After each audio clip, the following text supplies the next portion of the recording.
What's up, everybody? Hope everybody's chilling. Had a great 4th of July.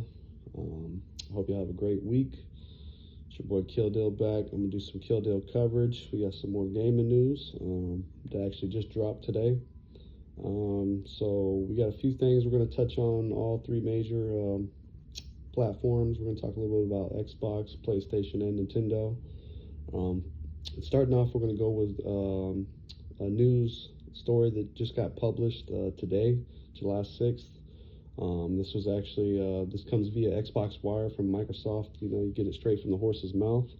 So the title is Resetting Xbox. So we get this straight from Asha. So this is what we got going on. I'll read a little bit of it and then we can go into it. So it starts off with, team, we are beginning the most significant restructure in Xbox history. After careful consideration, I've made the difficult decision to reduce our team by approximately 3,200 people throughout fiscal year 27. This will include approximately 1,600 role eliminations today, and in addition, 4 studios will leave Xbox to new management. I recognize that a year-long restructuring creates additional challenges. Unfortunately, it is not possible to make all the necessary changes in a single day, and I wanted to be direct about this scale. I know this is painful. These changes will directly affect people who have poured their creativity in building Xbox. Many joined us through acquisitions, while others were recruited here or sought us out because they loved the industry and loved Xbox. Today's decisions do not reflect their talent or decisions. Our business today is not healthy. We are operating at margins that are 3 to 10 times X lower than comparable platform and publishing businesses. We entered Gen 9 with a smaller install base and a higher cost structure. To grow, we bet on Game Pass, multi-platform, and broader portfolio of content. While those businesses have created meaningful value, they did not grow at the pace we expected. As that happened, our core business weakened, and we added more teams, more investment, and more time, hoping for a better outcome. And now the industry is facing the most severe hardware crisis in its history. We must reset Xbox. First, we will reset our content portfolio. Since 2018, we have aggressively expanded our studio portfolio, while the number of games created each month across the industry now outpaces the last 10 years combined. We now find ourselves competing not only with the largest publishers, but also with smaller independent studios. It is neither possible nor desirable to own every great independent studio. We have also learned that we are not the best home for every type of studio. In a typical year, we lost 64 cents for every dollar we invested. As we reset Xbox, we will help independent creators succeed by providing our own development tools and audiences to realize their vision. Compulsion Games and Double Fine Productions will return to management and transition to independent studios with their IP, catalog, and runaway for their next games.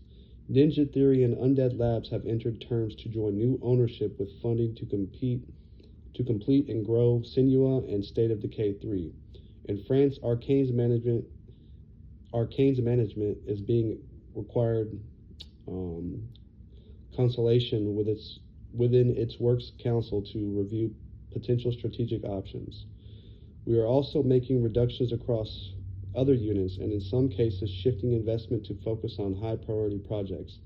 These changes vary in sizes across Activision, Bethesda, ZeniMax, Blizzard King, Mojang, and Xbox Game Studios. None of our first party publicly announced games or projects are being canceled as part of these reductions. In addition, Mojang and King will now report directly to me. These two studios have increasingly become platforms that are our largest bi-monthly active players. They bring critical geographical, demographic, and differentiation to Xbox. Second, we will restart our platform. We know that great technology gets better when it gets simpler, not bigger. Today, in some parts of the company, work passes through as many as 14 layers of management. Our platform teams are 40% larger than they were at the start of this generation. Even as our player base and playtime have declined, that complexity has slowed decisions, blurred accountability, and made it harder to deliver for players. As we reset Xbox, we will simplify. Yeah, Yeah, so it goes on, and explains a little bit more about what they got going on, go into some more detail. But yeah, and yeah, that's basically what it talks about. So they definitely got this is definitely the biggest reset at Xbox. Um, so I guess it's safe to say, um, looking back on things since 2020 and what Phil Spencer was doing with Game Pass and just kind of the direction that Xbox headed, everybody was right. It wasn't sustainable. Um, Game Pass, they lost money. So, and I kind of I felt that way too. Just looking at it, as far as them trying to be as consumer friendly as possible to somehow generate some competition, with them and PlayStation and Nintendo. That was early in the life cycle of this generation. That was definitely Xbox's plan. Um, and honestly, from a consumer standpoint, it wasn't the worst thing to happen. The fact that they released two different SKUs for their console, the Series S and the Series X. So it gave consumers, people who may not have deep pocketbooks. I'm sorry, I can't talk today. Um, it basically gave people a choice. You can get, the Series X and have, the best version of the Xbox, or you can have a cheaper version, with less visuals for $300. Well, that's not the case anymore with all the price hikes and price raises of the hardware. So I see now that that plan obviously wasn't sustainable. And the bad thing about this is, I think, is people who are, looking forward to a lot of these games. State of Decay 3, that's one I was really hyped for. We did get word, we had rumors last week that, Undead Labs might have gotten shut down, or, State of Decay 3 was in limbo. So now we're getting that clarification on what exactly is happening. Yeah. And I think some of one of the key things from here is the fact that they said they had to go through 14 layers of management. This is honestly probably the most transparent they've been in a while. This is like, the cat's out the bag now as far as their whole plan with Xbox and what they're trying to do. And then it states right there that they're really betting on Mojang and King, which obviously that makes sense. You got Minecraft and stuff like that. That's their biggest active users. How much money they're making from that, that's still, they don't talk about that, or from what I read. So yeah, it's kind of crazy. It just kind of proves that Xbox trying to be a monopoly and try to buy up all these studios and trying to manage them, it just failed. They didn't see profits from it. So, at the end of the day, they are a business. They have to see profits. So it is interesting what this is going to mean for the future of Xbox. Them doubling down on like Halo and Gears and Forza for their future projects and stuff like that, where they're kind of delegate their funds or their funding to create future games.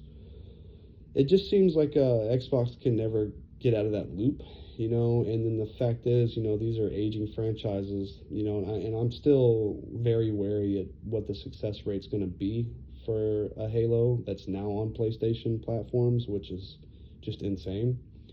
And the same with Gears. It is kind of strange where Halo's getting, they're letting Halo on other platforms, but the new Gears, they're banking on that being exclusive to push hardware sales. I really don't see that happening. Gears is another franchise where it's aged. It's definitely not, in the zeitgeist of gaming for the most part. Even though I am, somewhat excited, I am curious to see what the new Gears, specifically the new multiplayer mode with the. I want to play the campaign, obviously, but I do want to see the changes they've made to like the movement and stuff like that, because it's supposed to be a completely revamped Gears. But I am most excited about seeing what the PvE mode with the new Horde mode, 12-player Horde mode. That might be fun for a little bit. But yeah, it's kind of a weird thing for Xbox. We're gonna see where they go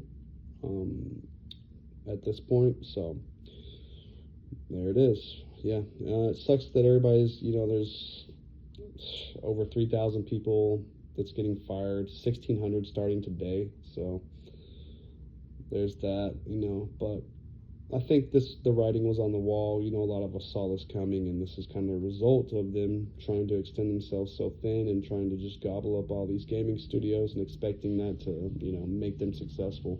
Well, that's not the case. So what this means for the future of Xbox is still to be determined. But we'll move on to some Nintendo news. So we got word, a few hours ago that there's going to be a revision with the Nintendo Switch 2, I believe in the UK, because there's new laws that basically have made it to where they have to make it to where the battery can be replaceable from the consumer. So there's that. And then also, Nintendo will stop selling the original Switch from 2027 and onward, I believe, starting in the UK. The Switch Lite and the OLED. So some news happening with Nintendo in the UK. I am curious to see if we will get a revision for the Switch 2 in the States, because that would be nice if we didn't have to, completely open up the Switch to replace the battery. So we'll see where that goes. So that's pretty much it for the Nintendo news. So now let's see what we got going on with PlayStation. So basically, the Don't Kill the Disc is a independent retailer that's really trying to, just push back against the news from last week with PlayStation announcing they're going all digital following 2028. And then also on a lesser note, with the closure of the PS3 and the Vita stores, it's a little ironic, if you want to kind of look into the future of what might happen. I guess they're trying to build some good faith, saying that even if you, once the store closes down, you won't be able to purchase these downloads, but you'll still be able to download previous games that you bought. How long that'll last, I don't know. I know the 3DS and Wii shops are shut down, but I believe you can still download your previous downloads, and that was, from a long time ago. So we'll see how long that lasts for PlayStation. I just don't see them, funding some servers, that it's not going to make them any money in the future. So, that could last 5-10 years, maybe more, but we'll see. But I think the biggest thing that popped up today, and this is a little concerning going forward in the future of all digital and not having any physical games. Basically, there's something coming out, some news about PlayStation could permanently delete your PSN account and digital library if you're inactive for a time period. So that's kind of crazy, honestly, because if we are going to, be forced to go to this all-digital future, and we're not going to have a choice to actually own our games physically and dictate what we do with that media once we purchase it, that'll be a little, punch in the gut if, for whatever reason, you can't get into your account for a couple of months and then your whole digital library has been deleted. So I just want to bring that to everybody's attention, because I think for a lot of the people that are looking at this, so here it is right here. I'm going to bring it up. So it says, if you have, so this is actually from the PlayStation website, 21.2, this is under closing your account. If you have not used your account for at least 36 months, we may take steps to close it. In that case, we will contact you via email address registered to your account and give you 6 months to either log into your account or contact us and tell us to keep your account open. After your account is closed, you will not be able to access the PlayStation Online services or use the digital products purchased with that account. Account closure is irreversible. So for everybody that's saying that, we're up in arms about this physical media debacle and everything going full digital, and that, you know, we did this to ourselves, kind of shot ourselves in the foot. You know, now it's becoming a reality. It's definitely, okay, so it says right here, 36 months. Okay, so a 3-year inactivity period. So, sorry, not 3 months. But still, you know, let's say you spend thousands of dollars and for whatever reason you go and get put in a coma and you can't access your account for 3 years. There goes, you know, and you come out of that coma. You know, it's crazy hypothetical, but, you know, stranger things have happened. So, yeah. But it definitely sucks considering if you had spent a ton of money on something that you technically aren't going to own and could disappear, you know. And it's all up to Sony whether they can flip that switch and delete your stuff. So, but, yep, that's what we got going on today, guys. I hope you have a great rest of your week. Take it easy. Peace.